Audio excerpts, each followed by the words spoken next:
Yeah, the dual camera thing didn't work out so good. So we have a club event going on. So in these clever made totes, look them up. You'll find Orville Crane from Muskegon, Michigan was the inventor behind these things.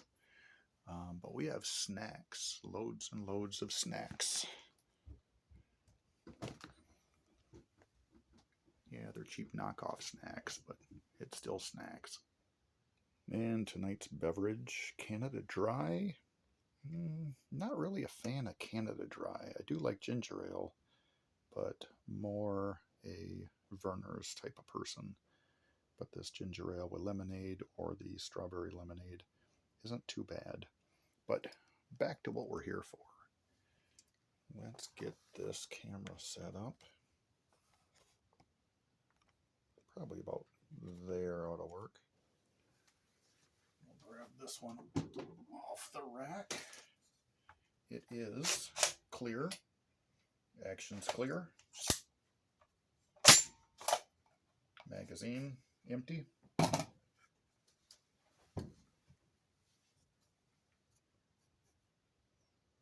POF Revolution 308. So it's naked. No optics yet. Brand new upper with the OSS suppressor on it. We're going to run some bullets through it this afternoon. We're going to be shooting the S&Bs 7.62 by 5.1 200 grainers subsonics. Just kind of want to run a few rounds through the barrel, do a little cleaning and conditioning, make sure that this thing works properly for Saturday's event. So next up, the range. Hey, and we've got a properly recovered 407C refrigerant jug sitting here at 50 yards. We'll head over to the bench, set the gun up, see if we can poke some holes in it. Cool, here we are sitting at the old picnic table with our S&B. I don't know why they call it tactical. More money maybe. There's the velocity specs on it. And of course we set up our range right under an apple tree, because then it's not necessarily a bait pile. It's just natural droppings that critters will come in and chew on. And I didn't have to put anything out. Ironically, I don't really hunt. I just poke holes in paper and Freon jugs. So let's change the camera angle around and we'll run some subsonics through. Cool thing with this POF is this one is a gas piston. So the selector switch is up in here in the front. So that is the standard position right now. So the gas port is open. There is a small steel gas plug block that moves back and forth, and then a stainless steel operating rod. So none of the garbage that is in the barrel actually makes it back into the action. So your handguard's a little bit taller. And so one quirk I've found with that is if you want to throw on some 45-degree sights on this, flip up backup sights, they don't work because you're too high. You'd have to mount those things over here on the M-lock, because with the 45 sights, they're set up for a standard handguard height. So when you put those on a tall rail like this, you are not centered over the axis or the axis of the bore. So they don't quite align right. And just tossed my cheap UTG pistol scope on this. That's like a 1x4 power, I think. Just a circle red dot optic. Super long eye relief.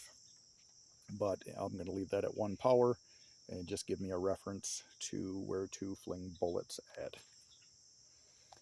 Let's load up, run some rounds.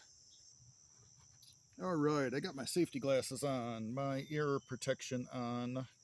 I have 5 rounds loaded.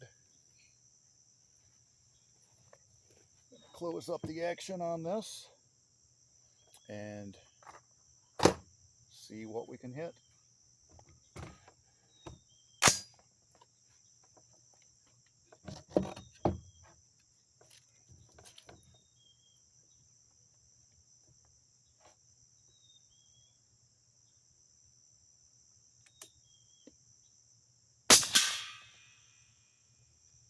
Looks like we had a good impact. Hit that Freon tank at 50 yards.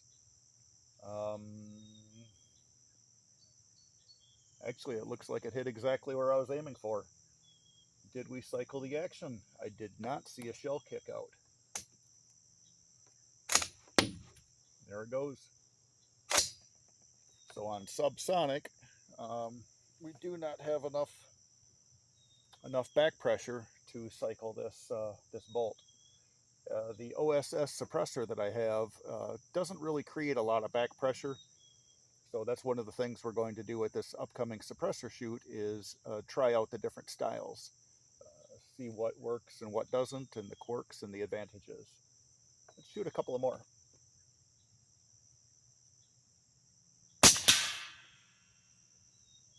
Yep, again, no cycle. And this gas port is open to the normal position. There's not any holes that are more open than this. So at this point, we've just turned a semi-automatic gun into a bolt action gun when we want to run subsonic. But it is ridiculously quiet.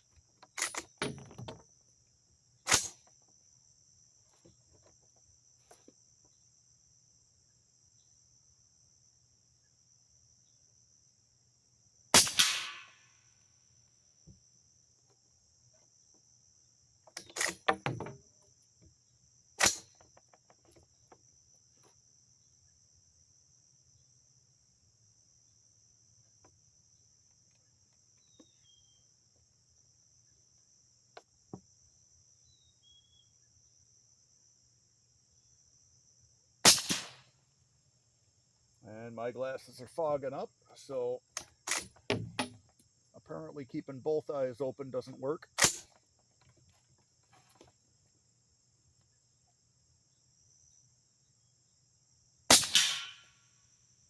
There was a headshot on it. And that was the last round. So action is clear. Drop the magazine. Let's go down range. See what we did.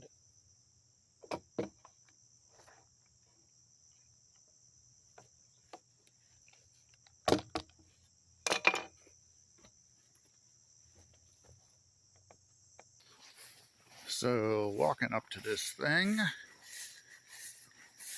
I knew I threw one in the dirt, so we've got 4 holes in this.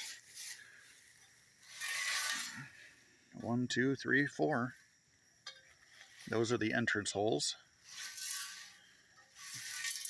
Here's the exit holes. So that's fairly stout steel. I mean, you gotta keep the refrigerant pressures inside of there rolling around in work vans. There is some chunks of crap in there. That could be steel buttons. It could be chunks of lead. Yeah, little bits of bullet fragment. So that's part of the case. If the camera focuses. Copper jacket. Anyways, unearthed earthworm. So I guess you can justify this for fishing requirements. Yeah, I need to buy this new kick butt AR platform so I can collect worms so I can go fishing. That'll always sell to the spouse. But anyway, I'm pretty happy with that performance. I think the guys will be happy using that this weekend with the subsonic shoot we're putting together. And this is coming up on about a 10-minute video. So we'll end it here. Thanks for watching. Leave a comment, like, share, and subscribe if you would be so kind.